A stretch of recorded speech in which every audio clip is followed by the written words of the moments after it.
I'm going to try to replicate a version of Eggplant Parmigiana that I had in Venice. It was lighter and more flavorful than the Italian-American version. No breading, no mozzarella, the eggplant shines. Let's fix it. Start off with 2 large eggplants. Look at how beautiful those things are, so dark.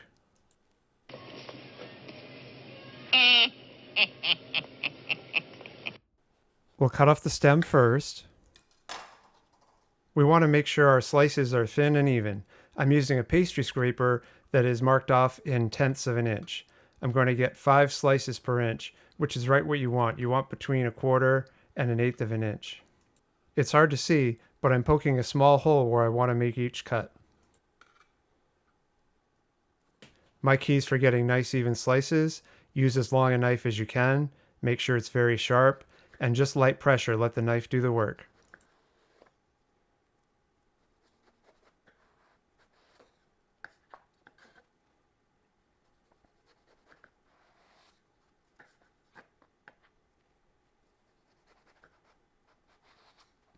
You're going to reach a point where the eggplant is hard to balance and slice at the same time. Just be very careful not to get too tricky with it. You don't want to slice your fingers. Try to balance it, and if that doesn't work, you can lay it flat on the cutting board and try that way. You can also try standing it on an end to get those last 2 slices. If you want identical slices, you could always try using a mandolin, but I don't have one, so I'm using this technique instead. I sliced my second eggplant the exact same way, and now it's time for some salt. You're going to apply a generous amount of kosher salt to each side of the eggplant slice. Then place the slice in the colander. We're not just getting rid of bitterness, we're dehydrating the eggplant so that it will fry faster and absorb less oil. I'll show you one more so you can see how much salt I'm using.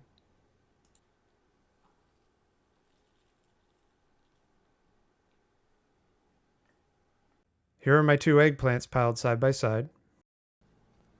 The next step is to set up for drainage. The goal is to capture all of the water that drains out of the eggplant. So I put my colander in a casserole dish, and also I want to put some weight on top to help squeeze out the water just a little bit. So I figure a smaller casserole dish will be good for that. Then I just need a weight to put in there to make it a little heavier. I found a bottle of maple syrup that should do the trick. Then I noticed that the stacks of the slices are different heights, so I'm only getting pressure on one pile. So I decide to redo how the eggplant is and stack it differently. I use a more random pattern for even pressure.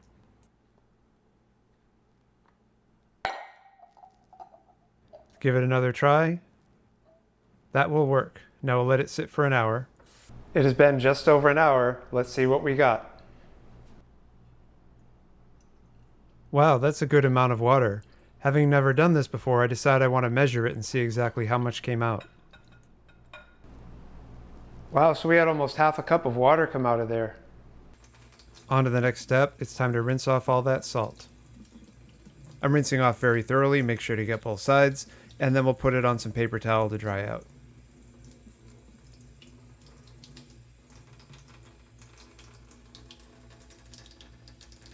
I rinsed all of them off, and now it's time to pat them dry.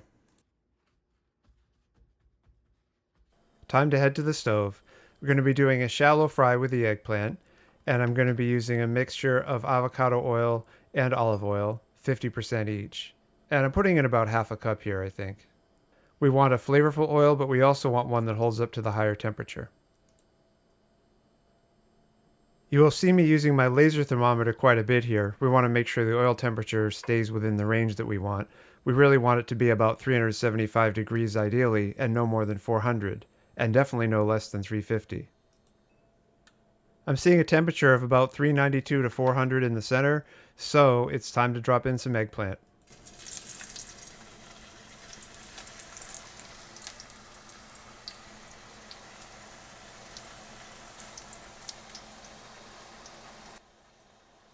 I tried using this type of thermometer, but I found the oil is too shallow for that, so I went back to my laser thermometer.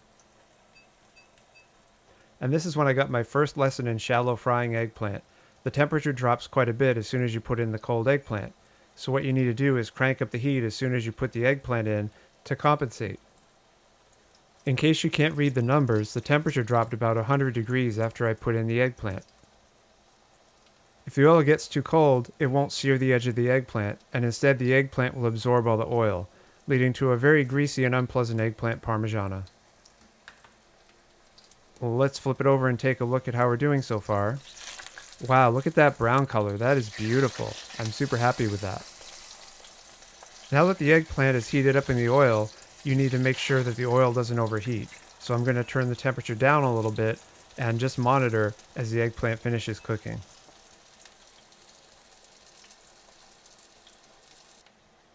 After about 1 minute and 40 seconds, it's time to make sure it's done, and let's take it out.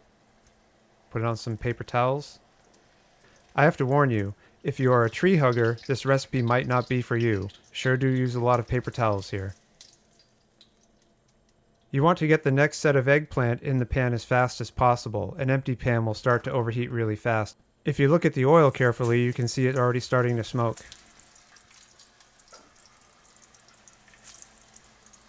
Now that's in the pan, you need to blot off the extra oil from the eggplant that just came out.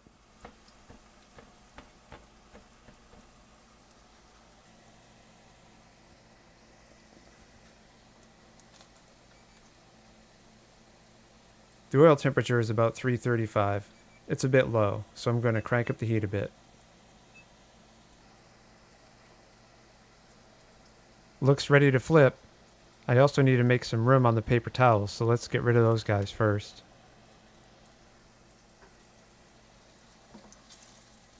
These are a little darker than I'd like to see. I mean, they'll be fine, but you definitely don't want to go any darker than that.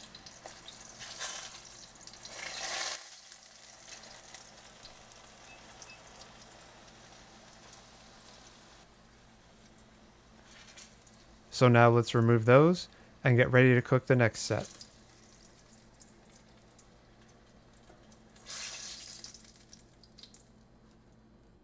There's actually a lot going on here. You put the eggplant in the pan,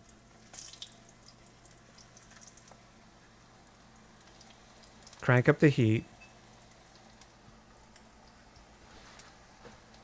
blot off the eggplant that just came out of the pan. Make sure you monitor the heat carefully so if the pan gets too hot, you can turn it back down. After a minute or so, you need to clear some space. Flip the eggplant over.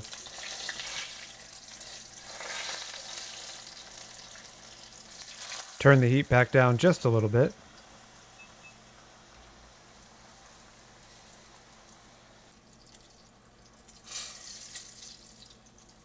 Now pull the eggplant out of the pan if it's done on both sides.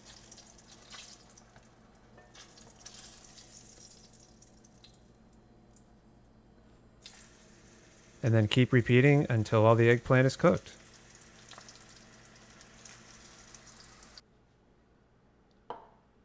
It's time for assembly. We'll put down a thin layer of sauce to start out.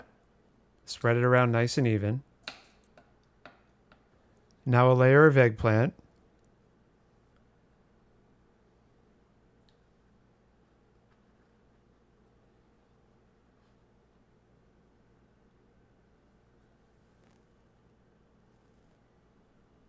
Now another layer of sauce. Just add a little bit. You don't want to drown the eggplant in sauce and make it very soggy.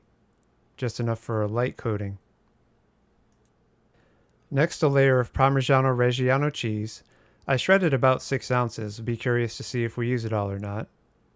You want to apply a good amount of cheese. Don't be stingy.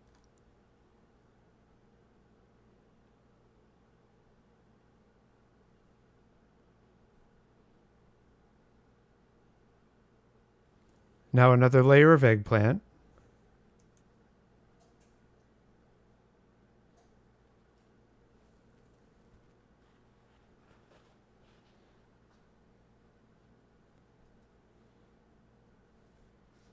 More sauce.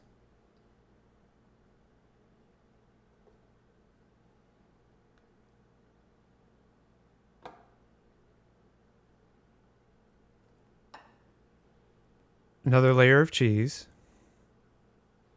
And I'm going to repeat this until all the eggplant is used up. And look how beautiful that is.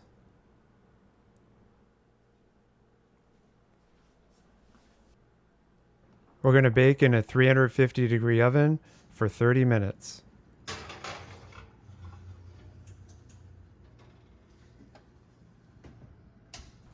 "30 minutes later, here's the result. Wow, look how gorgeous that is. I'm really happy with how that looks. It's time for plating. Start off by getting a nice healthy portion. Look at that. So good. And let's get a dollop of sauce from the pan too. The portion I was served in Venice had a good amount of extra sauce on top, so let's do that now. The hero move is to put a lot of sauce on after. That way you don't make the eggplant all soggy in the oven. I may have overdone it with the sauce a little. It's hard to tell when you have a delicious sauce. And I also decided to put a couple pieces of basil on there because I had it on hand.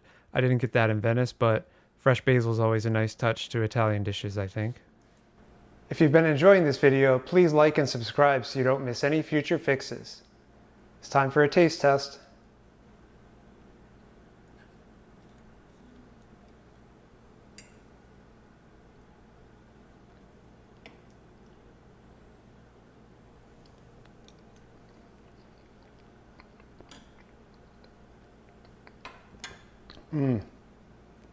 Oh my God, that's amazing.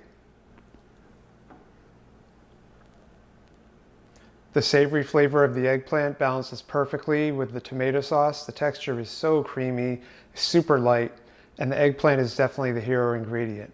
That parm just hits just right, a little saltiness to balance things out. Please try this recipe, it's super good. I hope you enjoyed the video, and if you want to try the sauce recipe, it is linked right here. Thanks for watching.